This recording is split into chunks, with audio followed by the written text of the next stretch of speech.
24 ঘন্টা কেটে গেলেও এখনো উদ্ধার হয়নি নিখোঁজ পর্যটক। তল্লাশি খোঁজে আজও চলছে প্রস্তুতি। গড়িয়া থেকে 22 জন পর্যটকের দল কুলতলির কৈখালি থেকে তারা বৈধ পাস নিয়ে মা মঙ্গলচণ্ডী বোর্ডে বনি ক্যাম্প কলস ক্যাম্প থেকে ফিরে কুলতলির কৈখালির পর্যটন কেন্দ্রের উদ্দেশ্যে রওনা দেয়। সেখানে তারা কৈখালি ঘাট সংলগ্ন এলাকায় নৌকা বেঁধে রেখে রাতের খাবারের জন্য প্রস্তুতি নিচ্ছিল। এমন সময় খাবার নিচে নিয়ে যেতে গিয়ে ঘটে বিপত্তি। পা পিছলে পর্যটক সুমন পাল নদীতে পড়ে যায়। সাথে সাথে তার সহযাত্রীরা নদীতে খুঁজতে আসে। খবর দেওয়া হয় কুলতলি থানায় এবং স্থানীয় মানুষজন উদ্ধার কাজে হাত লাগালেও এখনো পর্যন্ত মেলেনি তার দেহ।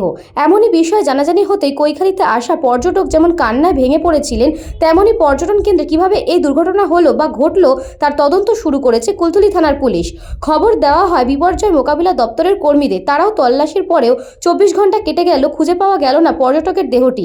ঘটনাস্থলে আরও প্রশাসনের আধিকারিকরা তল্লাশি অভিযান শুরু করেছে সকাল থেকেই। হঠাৎ 11টা সাড়ে 11টার দিকে পর্যটক কেন্দ্রে নৌকা বসা অবস্থা, দাঁড়ানো অবস্থা, পা শিবলে গিয়ে পড়ে গেছে। আমাদের প্রশাসন কালকের থেকে হেল্প করছে, আমাদের ইউনিয়নের তরফ থেকে টোটাল 4টে বোট দিয়ে খোঁজাখুঁজি চলছে কালকে রাত থেকে। এখন আমাদের প্রশাসন দেখভাল করছে, কোনো অসুবিধা হচ্ছে না। আমরা দেখার জন্য ডেড বডিটা কীভাবে পাওয়া যায় সেটা তদন্ত চলছে।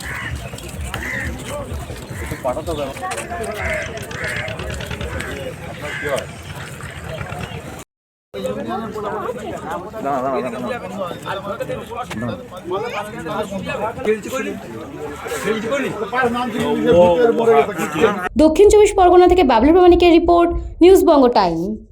St. Augustine's Day School, Barakpur. Success for every child. Admission open 2026 to 2027. Contact number 900793 4555.